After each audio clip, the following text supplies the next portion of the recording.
Alright, this is a screencast on a game called Speedball. It is for grades 5 through 9, and you will need a soccer ball, cones or goals, and pennies or jerseys. This is a modified soccer game, so here are the two kind of most important basic rules. A ground ball is a ball that has made contact with the ground, and it must remain on the ground and cannot be touched with the hands.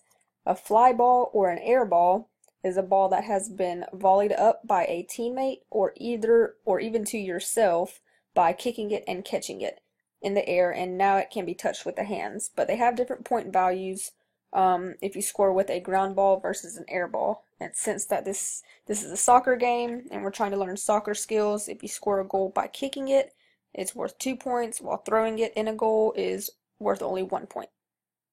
So I have some cones set up here as the goals, and as you can see, there's a semicircle around it. Players cannot enter that area inside the semicircle to score a goal. And there can also be a goalie inside there if you want to make it more challenging, but for now there isn't one. And as you can see up at the top and at the bottom here, there are some players standing on the sidelines. So if you're playing indoors or outdoors, you may not have enough room for everybody at the court at one time, so I've added what I call sideline players. They not only help with the ball flying off whenever it goes out of bounds, but they're actually included in the game because the players on the court can actually pass to the sideline players, and the sideline players cannot be guarded.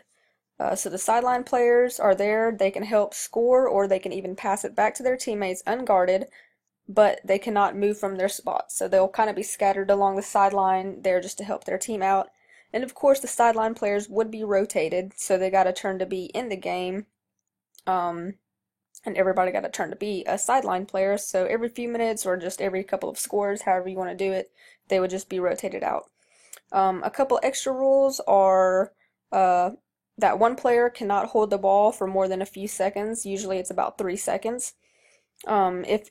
If it's a ground ball, if a player has a ground ball, they can travel up the court by dribbling it. But if it's an air ball and somebody kicks it up to them and they have it in their hands, they have to throw it to a teammate in order to advance. They can't just run up the court with the ball in their hands.